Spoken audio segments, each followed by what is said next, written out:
Oh, Terra. Can you even believe it?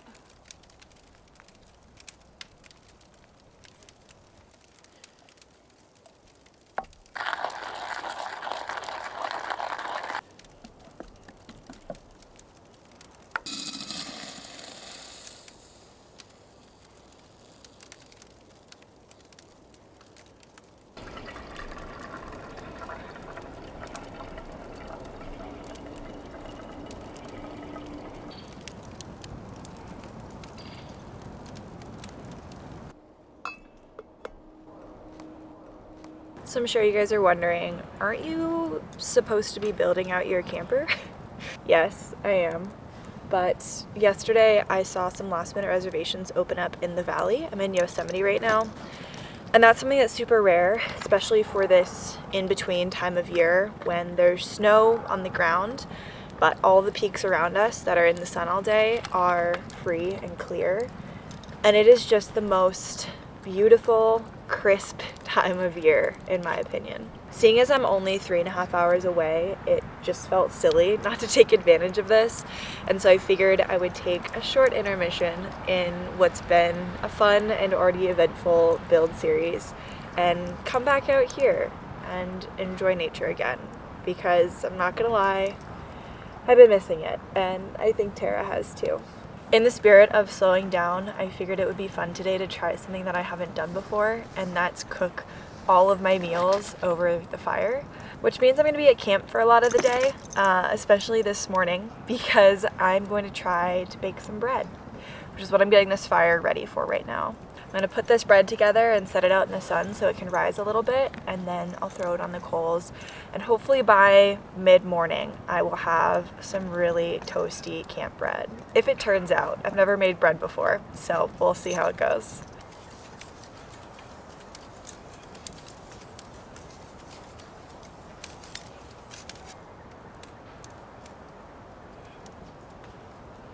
Alright, so the first part of this is going to be grabbing some active yeast, and we're just going to mix this with some warm water. This is warm to the touch, so you don't want it hot because it'll kill the yeast, supposedly, but let's just make sure. Yeah, I think that's perfect. We're going to do about a cup. That looks close. It might be a little bit under, but I'd rather be under than over. All right, I'm just gonna make sure this is all touching the water. Just kind of mixing gently here and let this sit for a minute to activate. All right, apologies. The sun just got super intense, so I tried to switch up where you guys were. I don't know if it's any better, but we're gonna carry on. The next step after activating the yeast is going to be to add in our flour. I just got the basic all-purpose flour. This is roughly 12 ounces. It's just the AeroPress coffee mug that they give you. So I'm gonna use this to at least eyeball it, and we're gonna add 2.5 cups of flour into this same bowl, which is not ideal, but I don't have another bowl. Basically, my method here is just going to be to get it to the right consistency, because I've made bread with my mom before, I think it was, and I know roughly what it's supposed to feel like. So that's what we're gonna go for. All right, my last step is going to be adding the salt, which is not the order you're supposed to do it in. You're supposed to do the salt and flour into a separate mixture before mixing it with the yeast, but basically you just don't want the yeast to touch the salt right away. So I'm doing it now and adding a little bit more water because that was looking a bit too dry. This is not scientific if you can't tell. All right, this is looking just about right. We have this nice little ball that just slightly feels tacky to the touch. It's not sticking to my fingers though. And the next step is now to just set this out in the sun with a loose towel over it and let it rise. And while it's doing its thing, I'm gonna tell you a little bit more about today's sponsor, Jackery. Now, it's no secret. You guys know that I love to be unplugged and disconnected from my devices and the rest of the world as often as possible. But oftentimes, reality looks a little bit different. Shooting and working on the road means that I need a reliable source of power, and I'm really excited today to be working with Jackery for that reason. Boasting a 1000 watt-hour capacity, I have never once had to worry about my devices staying charged, even when I'm stationary. One of my favorite parts about the Jackery power system is that I'm able to charge it in a multitude of ways. If I'm stuck in one place for a while but I have sun, I can plug into my solar panels. If I'm driving cross country, I can easily plug into my truck's 12-volt charging system to charge off of its alternator in a flash. And considering the amount of driving that I do, this is usually my first choice. One of the biggest perks to this method is that whenever I arrive to my destination, I've usually already been charging my laptop, drone, camera, and phone while I drive. So when I arrive, I'm ready to start shooting. I've been using their products for 2 years. Since I got on the road, I've had some type of Jackery device that's kept me powered even during the most uncertain of times. Whether I was living in a van and killing my batteries deep in the snow in Mammoth, in the bus before it had power, or borrowing a U-Haul for a couple of weeks, Jackery has been through it all, and in the past, I've even been able to rely on something as small as their 240 watt system. And while their 240 watt system was an awesome, portable, super tiny backup power system, I'm really excited to be testing out the 1000 watt right now, in between builds while I don't have power at all, especially during trips like this. So if you've been considering getting a power system of your own, maybe for camping trips like this, as a backup system on the road, or even in your home in the case of a power outage, you're in luck because Jackery is about to launch their Black Friday sale from November 24th to 28th. They're offering unprecedented deals and up to $1,080 off of their new systems. And if I were you, I would go check out their new Pro line that charges in just a couple of hours. Thank you again to Jackery for sponsoring today's video. Let's go check on our bread.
Well, this experience was nothing if not hilarious. If you can't see, I overcooked the bread.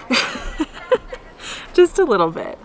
The inside actually looks pretty good. And I see, very hot still.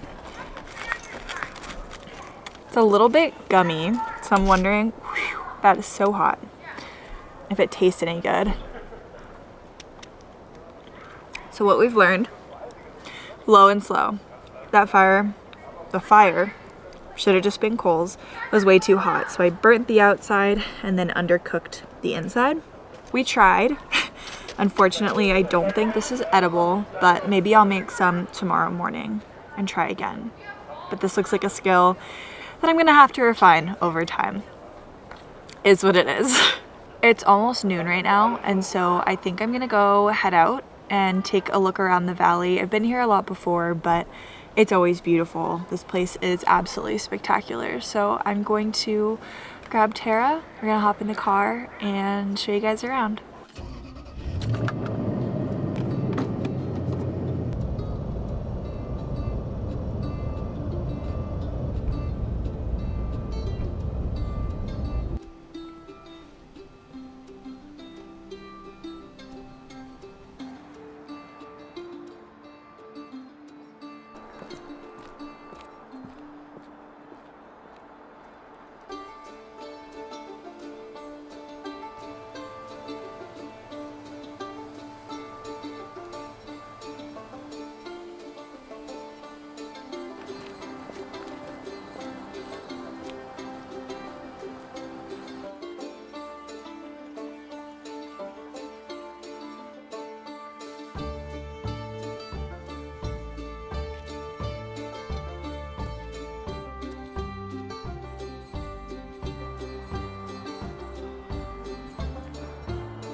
Alright, I'm not gonna lie, this is not an ideal plate to be doing this on.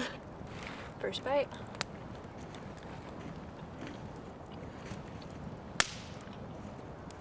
This came out so much better than the last time I tried to make it. My mom gave me a tip because I'm honestly not somebody who has really purchased or cooked meat very much in my life until more recently. And she said to salt and let the meat rest before putting it on the pan. And this is so much more tender than the last time I made it. Obviously a very simple meal. I don't have my bread because, as you saw, I burnt the living of it. But this is quite delicious.